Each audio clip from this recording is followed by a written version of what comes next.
And that particular use or the scale of that use cannot be mitigated in some fashion.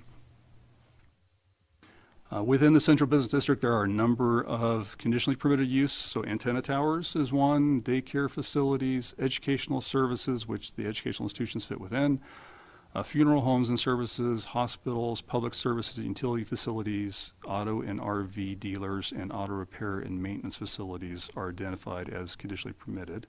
Oh, gas stations is the last one. Oh, I lied. Car, RV, and truck rentals. I think that's the last one. Click the button. Yes. So those are the list of current conditionally permitted uses within the Central Business District today. So there, in any consideration of a conditional use permit, this council has specified in their code criteria that the Zoning Board of Adjustment is to utilize in evaluating that use. And so they are the criteria we've identified that has been adopted in the code as a proposed use. It is a conditionally permitted use in the zoning district, which if it wasn't, we wouldn't really be having that hearing. But that is first. They need to make a finding that it is a conditionally permitted use in the zoning district. The second criteria is the character of the proposed use will be in harmony with the neighborhood and surrounding land uses. The third is the proposed use as approved or as approved with conditions will not generate nuisances that would be injurious or detrimental to adjoining properties or the neighborhood, including but not limited to noise, dust, glare, vibration, odors, and the like.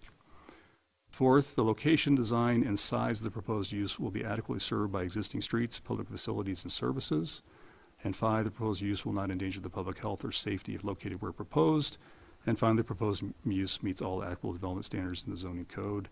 And then the proposed use will not be in conflict with the comprehensive plan. So those are the 7 criteria that the Board of Adjustment, in reviewing an application for a conditionally permitted use, has to review and has to make findings to support the approval of the use. So the Central Business District, I know most people envision it as just being Main Street, but it is a larger area than that. It does extend out the 3rd Street corridor, and it does extend out the 6th Street corridor, and it goes about 2 blocks to the west of Main Street as well, all the way over to Jefferson Street. So the area shaded in green is the Central Business District, and along with this small little island, that is the Gritman Medical Office Building today. The council, I believe, rezoned that property from its prior industrial designation to central business, I want to say in 2006. I'm sorry, I did not look that one up. But that previously was a grain elevator site and was previously zoned industrial. And so it was zoned general business, or central business, I'm sorry. And so when Gritman developed that facility recently, you may note that they had fairly little parking that went along with it because that use, because it was in the Central Business District, was exempted from the parking table. I think they had 12 spaces in front, and they've now done 34 maybe in the parking lot across from Jackson. If you were looking at the table, it probably would require 200 for that use. But it was zoned central business, and it was their right to develop the facility in that way. So there are existing educational institution uses within the Central Business District, include New St. Andrews, both in the Scatterville building. Currently, they were approved then in 2006 with a maximum enrollment of 200 students. I believe this last year on their website, they reflected 181 enrollment in that location for the last academic year. We also have the CJ building that was the last approved conditional use permit for New St. Andrews. That they requested a maximum of 300 students, which was approved last year. University of Idaho Miami program, again, the Gritman Medical Building, they indicated the facility is intended to accommodate 40 students. It's not the entirety of their facilities, it's just the anatomy lab for the WAMI program. So it's essentially a remote satellite classroom to work and integrate with Gritman's medical providers and instructors. For the anatomy components, they also are going to be occupying the prior incubator building for office space for that program and classroom space. But the university intends to only have 40 students at the anatomy lab at any given time. So that was what they requested and what was approved. Again, there was parking mitigation required for both of these requests and none for the Gritman request. If you look at the total area, educational institutions currently occupy about 3.2% of the total land area, lot area, within the Central Business Zoning District, and those are identified here and that includes both the Scatterville building, some deduction for the Bloom commercial frontage, the prior CJ's building, the NSA parking lots on Jackson Street, as well as the Gritman property, and then just an allocation for the WAMI facility there. Since it only occupies 1/6 of the entire building, we allocated 1/6 of the property area to that. So we have about 44,000 square feet of educational institutional use currently within the Central Business District. And I think on the street frontage is somewhere in the very similar percentage of overall street frontage it could be for retail use. And we've discussed the fact that New St. Andrews has been required to provide 89 private off-street parking spaces to mitigate their disproportionate impact upon parking downtown. So within recent applications, so last year, the city did consider and approve 2 conditional use permits for educational institutions in those last 12 months. And again, that was the CJ's building for New St. Andrews and Gritman's WAMI facility. This New St. Andrews application did receive several hours of public testimony, and the board's decision was appealed, and the council is well aware that was heard by the council. It was ultimately approved with the condition that they provide the 47 parking spaces within 1/4 mile of the property to mitigate their impact. The WAMI permit really received no public testimony in opposition and was approved with no conditions. So just for a history of what's been approved in the last 12 months, those are the 2 applications that we have seen.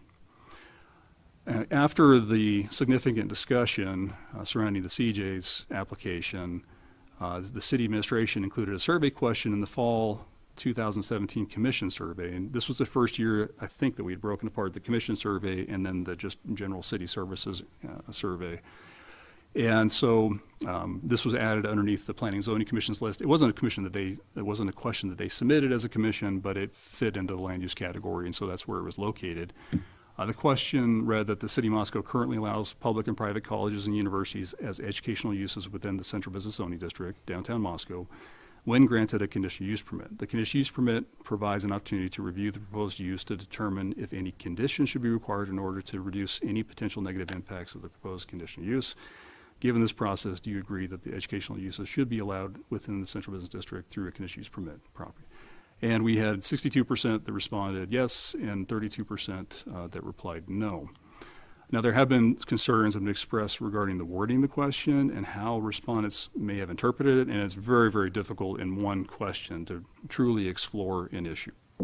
And so, you know, it's uncertain if people just felt comfortable with the current level of educational institutions or expanded or any new. And so, you know, with one question, you just didn't have the opportunity to ask that level of detail at that point in time. During that recent hearing, not on July 21st, on May 21st, the council discussed the continued allowance of educational institutions within the Central Business District.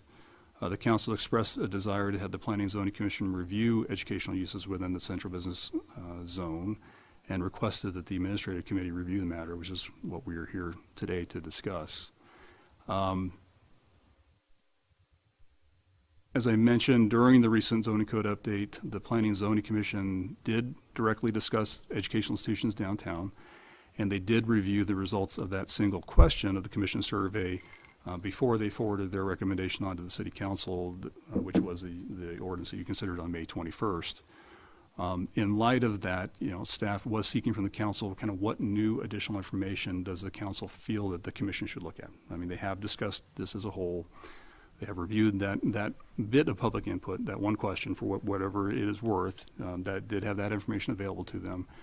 And so in order to bring that back to the commission, really it's helpful to have some specific direction about what it is the council would like the commission to consider.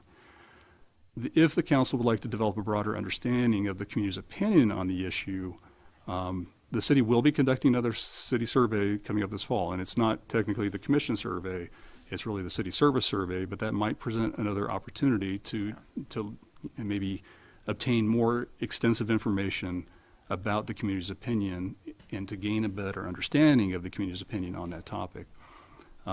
Several questions could be developed to address the question of any new, current level of use, any new uses, any expansion of use to kind of fully gauge what the public feels about that topic. It also could be an opportunity for us to do a separate survey. Generally, the city's surveys go out to residential mailing addresses. And so we may pick up some residents living downtown, but it's not going to be directed to any commercial or business addresses. And so In this process, we could do a separate survey of downtown business owners or property owners. We could work to define that to ask the same or similar questions of them. In addition to the Correct, correct. okay, interesting.